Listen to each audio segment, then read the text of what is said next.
Welcome back to my YouTube channel. ఈరోజు నేను skin కోసం ఎలాంటి కేర్ తీసుకోవాలో చెప్తానండి. స్కిన్ మీద ఏమి అప్లై చేయాలి, ఏమి అప్లై చేయకూడదు, చాలా కాలం వరకు స్కిన్ హెల్దీగా ఉండాలన్నా, ఏజింగ్ లక్షణాలు త్వరగా కనపడకుండా ఉండాలన్నా స్కిన్ కోసం ఎలాంటి కేర్ తీసుకోవాలి. మనలో చాలామంది ఫ్రెండ్స్ చెప్పారని, రిలేటివ్స్ చెప్పారని, లేకపోతే ఏదైనా ఒక వీడియోలో చూసి ఫేస్ మీద ఏది పడితే అది ట్రై చేస్తుంటారండి. మీ స్కిన్ టైప్ ఏంటో తెలియకుండా, మీ స్కిన్ మీద ఎలాంటి ప్రాబ్లం ఉందో తెలియకుండా ఏది పడితే అది ట్రై చేస్తుంటారు. దీనివల్ల స్కిన్ డ్యామేజ్ అవుతుంది, స్కిన్ బ్యూటిఫుల్గా మారుతుంది అని అనుకుంటూ ఉంటారు. కానీ స్కిన్ పాడైపోతుంది. తర్వాత ఫీల్ అవుతూ ఉంటారు, ఎందుకైనా అలాంటి ప్రోడక్ట్ యూజ్ చేసామా అని తర్వాత ఫీల్ అవుతూ ఉంటారు. ఈ రోజు నేను అందరూ కామన్గా చేసే మిస్టేక్స్ గురించి చెప్తానండి. ఇవి మీకు చాలా చిన్న మిస్టేక్ లాగా అనిపించవచ్చండి, కానీ దీని ఎఫెక్ట్ చాలా ఎక్కువగా ఉంటుంది. ఈరోజు నేను అందరూ చేసే కామన్ మిస్టేక్స్ గురించి చెప్తానండి. దీన్ని మీరు స్కిన్ పై ఎప్పుడూ ట్రై చేయకూడదండి. ఈరోజు నేను ఈ వీడియోలో 6 స్కిన్ కేర్ మిస్టేక్స్ గురించి చెప్తానండి. దీన్ని మీరు 100% అవాయిడ్ చేయాలి. దీన్ని ఎప్పుడు కూడా మీ ఫేస్ పైన అసలు అప్లై చేయకూడదండి. దానికి బదులుగా ఇంకా ఏమి యూజ్ చేయొచ్చు అనే దాని గురించి కూడా చెప్తానండి. వీడియో చాలా ఇంట్రెస్టింగ్గా ఉండబోతుంది. దీనిని లాస్ట్ వరకు తప్పకుండా చూడండి. ఈ వీడియోని మీ ఫ్రెండ్స్కి, ఫ్యామిలీ మెంబర్స్కి, రిలేటివ్స్కి షేర్ చేయండి. ఒకవేళ వాళ్ళు నేను చెప్పే స్కిన్ కేర్ మిస్టేక్స్ చేస్తున్నట్లయితే వాళ్ళు కూడా ఇక ముందు ఈ మిస్టేక్స్ చేయకుండా జాగ్రత్త పడతారు. ఫ్రెండ్స్, మీరు ఎవరైనా ఫస్ట్ టైం నా ఛానల్ని చూస్తున్నట్లయితే ప్లీజ్ ఫ్రెండ్స్ నా ఛానల్ని తప్పకుండా సబ్స్క్రైబ్ చేసుకోండి. నా ఛానల్ హెల్త్ ఇంకా బ్యూటీకి సంబంధించిన వీడియోస్ వస్తుంటాయి. ప్లీజ్ ఫ్రెండ్స్ నా ఛానల్ని తప్పకుండా సబ్స్క్రైబ్ చేసుకోండి. అందరూ చేసే 6 కామన్ స్కిన్ కేర్ మిస్టేక్స్ గురించి ఇప్పుడు తెలుసుకుందాం.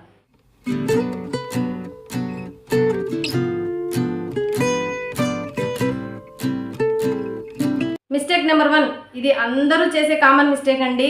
ఫేస్ కోసము సోప్ని యూజ్ చేస్తుంటారు. సోప్ని తయారు చేసేటప్పుడు సోప్కి షేప్ ఇవ్వడం కోసము దాని pH లెవెల్ని పెంచుతారు. మీరు ఏ సోప్ అయినా తీసుకోండి, ఎంత మంచి బ్రాండ్ సోప్ అయినా తీసుకోండి, ఎంత కాస్ట్లీ సోప్ అయినా తీసుకోండి, అందులో pH 10 నుంచి 11 వరకు ఉంటుంది. ఇలాంటి సోప్ని మీ స్కిన్ పై యూజ్ చేసినప్పుడు ఇది మీ స్కిన్ని డ్రై చేస్తుంది, డీహైడ్రేట్ చేస్తుంది. స్కిన్ ఎక్కువగా డ్రై అయినప్పుడు మీ స్కిన్ పై ఏజింగ్ లక్షణాలు త్వరగా కనపడతాయి. మీరు ఉన్న ఏజ్ కంటే ఎక్కువగా కనిపిస్తారు. దీంతో పాటు మీ స్కిన్ లో ఎలర్జిక్ రియాక్షన్స్ కూడా వస్తాయి. కాబట్టి మీరందరూ సోప్ కి బదులుగా మీ స్కిన్ అకార్డింగ్ ఒక మంచి ఫేస్ వాష్ ని ఎంచుకోండి. ఒకవేళ మీది నార్మల్ లేదా డ్రై స్కిన్ అయితే అలాంటి వాళ్ళు హైడ్రేటింగ్ ఫేస్ వాష్ ని యూజ్ చేయడము చాలా మంచిదండి. ఈ హైడ్రేటింగ్ ఫేస్ వాష్ మీ స్కిన్ pH ని బ్యాలెన్స్ చేస్తుంది. దీంతో ఏజింగ్ లక్షణాలు త్వరగా కనపడవు. ఇది మీ స్కిన్ ని హైడ్రేట్ చేస్తుంది, సాఫ్ట్ గా స్మూత్ గా ఉంచుతుంది. ఒకవేళ మీకు యాక్ని తొందరగా అవుతుంది అనుకుంటే, మాటికి యాక్ని వస్తుంది అనుకుంటే అలాంటి వాళ్ళు యాంటీ యాక్ని ఫేస్ వాష్ యూజ్ చేయడం చాలా మంచిదండి. ఇందులో యాక్టివ్ ఇంగ్రీడియంట్ సెలిసిలిక్ యాసిడ్ ఉంటుంది. ఈ సెలిసిలిక్ యాసిడ్ మీ పోర్స్ ని రిఫైన్ చేస్తుంది. మీ స్కిన్ లోపల ఎలాంటి ఫంగల్ ఇన్ఫెక్షన్ ని డెవలప్ అవ్వనివ్వదు. అంతేకాకుండా ఇది బ్లాక్ హెడ్స్, వైట్ హెడ్స్ ని కూడా రిమూవ్ చేస్తుంది. మీ స్కిన్ డల్ గా ఉంటే, మీ స్కిన్ లో పిగ్మెంటేషన్ ఉంటే, లేకుంటే మీకు మంకీ మౌత్ ప్రాబ్లం ఉంటే ఇలాంటి కండిషన్ లో మీరు vitamin C based face wash ని యూజ్ చేయొచ్చండి. మీ స్కిన్ అకార్డింగ్ మీరు ఏదైనా ఒక మంచి ఫేస్ వాష్ని యూజ్ చేయండి. రోజుకు కనీసము 3 సార్లు ఫేస్ వాష్తో ఫేస్ని క్లీన్ చేసుకోవాలండి. స్కిన్ ఎప్పుడు కూడా డ్రైగా అసలు ఉండకూడదండి. స్కిన్ డ్రైగా ఉంటే ఫేస్ పైన ఫైన్ లైన్స్, రింకిల్స్ త్వరగా వచ్చేస్తాయి. కాబట్టి మీ స్కిన్ ఎప్పుడు కూడా హైడ్రేట్గా ఉండాలి. ఒకవేళ మీది డ్రై స్కిన్ అయితే మీరు డాట్ అండ్ కీ ఫేస్ వాష్ని యూజ్ చేయొచ్చండి. ఫేస్ వాష్ తర్వాత తప్పకుండా ఒక మంచి మాయిశ్చరైజర్ని అప్లై చేయాలండి. నాది డ్రై స్కిన్ కాబట్టి నేను dot and key face wash అలాగే డాట్ అండ్ కీ మాయిశ్చరైజర్ని అప్లై చేస్తానండి. ఈ మాయిశ్చరైజర్ 72 అవర్స్ పాటు ప్రొటెక్షన్ ఇస్తుంది. దీన్ని ఒక్కసారి అప్లై చేస్తే చాలండి. మరుసటి రోజు వరకు మన స్కిన్ హైడ్రేట్గా ఉంటుంది. ఫేస్ వాష్తో ఫేస్ని క్లీన్ చేసుకున్న తర్వాత క్లెన్జర్తో కూడా ఫేస్ని క్లీన్ చేసుకోవాలండి. రోజు తప్పకుండా 2 సార్లు క్లెన్జర్తో ఫేస్ని క్లీన్ చేసుకోవాలి. ఉదయము అలాగే రాత్రి పడుకునే ముందు ఫేస్ వాష్ తర్వాత క్లెన్జర్తో ఫేస్ని తప్పకుండా క్లీన్ చేసుకోవాలండి. క్లెన్జర్ మీ స్కిన్ని డీప్ క్లీన్ చేస్తుంది. స్కిన్ మీద డెడ్ సెల్స్ని ఎప్పటికప్పుడు రిమూవ్ చేస్తుంది. కాబట్టి మీ స్కిన్ అకార్డింగ్ మీరు ఒక మంచి ఫేస్ వాష్ని అలాగే మంచి క్లెన్జర్ని ఎంచుకోండి. మిస్టేక్ నెంబర్ 2, నిమ్మరసాన్ని ఫేస్ మీద అప్లై చేయడం. చాలా రకాల ప్యాక్లలో నిమ్మరసాన్ని యూజ్ చేస్తుంటారండి, కానీ ఇది చాలా తప్పు. నిమ్మరసాన్ని ఫేస్ మీద ఎప్పుడూ అప్లై చేయకూడదండి. నిమ్మరసంలో ఎస్టిక్ యాసిడ్ ఉంటుంది. దీనివల్ల మీ స్కిన్ పై అలర్జిక్ రియాక్షన్స్ వస్తాయి. మీ స్కిన్ పై ప్రీమెచ్యూర్ ఏజింగ్ లక్షణాలు కనపడతాయి. మీ స్కిన్ pH టోటల్గా డిస్టర్బ్ అవుతుంది. ఇప్పటి వరకు మీరు మీ స్కిన్ కోసం నిమ్మరసాన్ని యూజ్ చేస్తుంటే ఈ రోజు నుంచే నిమ్మరసాన్ని యూజ్ చేయడం స్టాప్ చేసేయండి. నిమ్మరసాన్ని ఏదైనా జ్యూస్లో కానీ లేకపోతే వెయిట్ లాస్ డ్రింక్లో అయినా కలుపుకొని తాగితే చాలా మంచిదండి. కానీ స్కిన్ పై డైరెక్ట్గా నిమ్మరసాన్ని అప్లై చేయకూడదు. స్కిన్ పై అప్లై చేయడానికి నిమ్మరసం పనికి రాదండి.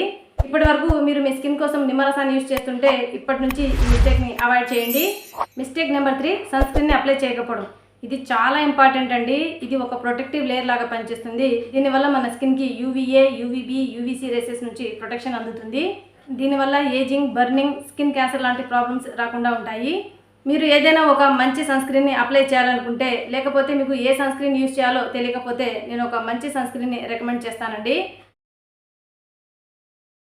నేను కూడా ఇదే సన్ స్క్రీన్ యూజ్ చేస్తున్నానండి. ఈ సన్ స్క్రీన్ మీ స్కిన్ని అన్ని రకాలుగా ప్రొటెక్ట్ చేస్తుంది. ఈ సన్ స్క్రీన్ స్కిన్ డ్యామేజ్ ని తగ్గిస్తుంది, ఏజింగ్ ప్రాసెస్ ని స్లో డౌన్ చేస్తుంది. ఒకవేళ మీకు ఇది వద్దు అనుకుంటే, మీరు ఆల్రెడీ ఏదైనా సన్ స్క్రీన్ యూజ్ చేస్తుంటే మీరు ఆ సన్ స్క్రీన్ యూజ్ చేయండి. కాకపోతే SPF 50 ఉన్న సన్ స్క్రీన్ ని మాత్రమే యూజ్ చేయండి. మిస్టేక్ నెంబర్ 4, స్టిరాయిడ్స్ ఉన్న ప్రోడక్ట్స్ని ఫేస్ పైన అప్లై చేయడం. స్టిరాయిడ్స్ ఇవి చాలా తక్కువ టైంలో చాలా మంచి రిజల్ట్స్ని ఇస్తాయండి. కానీ మీరు ఎప్పుడైతే ఈ స్టిరాయిడ్స్ ఉన్న క్రీమ్స్ని వాడటం స్టాప్ చేసేస్తారో అప్పటి నుంచి మీ స్కిన్ అనేది చాలా సెన్సిటివ్గా అయిపోతుంది. మీరు ఏ ప్రాబ్లం తగ్గడానికి ఈ ప్రోడక్ట్ని యూజ్ చేస్తున్నారో ఆ ప్రాబ్లం మరింత ఎక్కువ అవుతుంది. దీని ఎఫెక్ట్ మీ స్కిన్పై కనబడడం స్టార్ట్ అవుతుంది. కాబట్టి తొందరపడకూడదండి. తక్కువ టైంలో మంచి రిజల్ట్స్ కోసము స్టిరాయిడ్స్ ఉన్న ప్రోడక్ట్స్ని మీ ఫేస్ పైన అసలు అప్లై చేయకూడదండి. దీనివల్ల మీ స్కిన్ అనేది చాలా వరకు డ్యామేజ్ అయిపోతుందండి. ఒక్కొక్కసారి వీటి వల్ల స్కిన్ క్యాన్సర్ కూడా రావచ్చు. స్కిన్ ప్రాబ్లమ్స్ తగ్గించడం కోసం మీరు విటమిన్ C బేస్డ్ ప్రోడక్ట్స్ని యూజ్ చేయవచ్చండి. విటమిన్ C మీ ఫేస్ పై మచ్చలను తగ్గిస్తుంది, స్కిన్ని బ్రైట్ చేస్తుంది, స్కిన్ని రిజనరేట్ చేస్తుంది. మిస్టేక్ నెంబర్ 5, పెట్రోలియం జెల్లీని ఫేస్ మీద అప్లై చేయడం. చాలామంది చలికాలంలో స్కిన్లో డ్రైనెస్ని తగ్గించడం కోసము పెట్రోలియం జెల్లీని వాడుతుంటారండి. వ్యాజిన్ ఒక పెట్రోలియం ప్రోడక్ట్. దీన్ని పెట్రోలియంని ఫిల్టర్ చేసే టైంలో, లేకపోతే క్రూడ్ ఆయిల్ని ఫిల్టర్ చేసే టైంలో దీన్ని తయారు చేస్తారండి. ఇది మన స్కిన్కి టెంపరరీ హైడ్రేషన్ ఇస్తుంది, అలాగే నరిష్మెంట్ని కూడా ఇస్తుందండి. కానీ లాంగ్ టైంలో దీనిని అస్సలు యూజ్ చేయకూడదండి. ఎందుకంటే ఇందులో ఆల్కహాల్ ఉంటుంది. మీరు లాంగ్ పీరియడ్ వరకు దీన్ని యూజ్ చేస్తే మీ స్కిన్లో డ్రైనెస్ వస్తుంది, స్కిన్ని డీహైడ్రేట్ చేస్తుంది, ప్రీమెచ్యూర్ ఏజింగ్ ప్రాసెస్ని స్పీడ్ చేస్తుంది. దానికి బదులుగా మీరు ఏదైనా ఒక మంచి బాడీ లోషన్ కానీ, లేకపోతే మంచి మాయిశ్చరైజర్ కానీ, లేకపోతే ఏదైనా ఒక మంచి ఆయిల్ని కానీ ఫేస్ పైన అప్లై చేసుకోవచ్చండి. ఒకవేళ మీ ఇంట్లో ఆల్మండ్ ఆయిల్ ఉంటే ఆల్మండ్ ఆయిల్ యూజ్ చేయొచ్చండి. ఆల్మండ్ ఆయిల్ అంటే బజాజ్ ఆల్మండ్ ఆయిల్ కాదండి.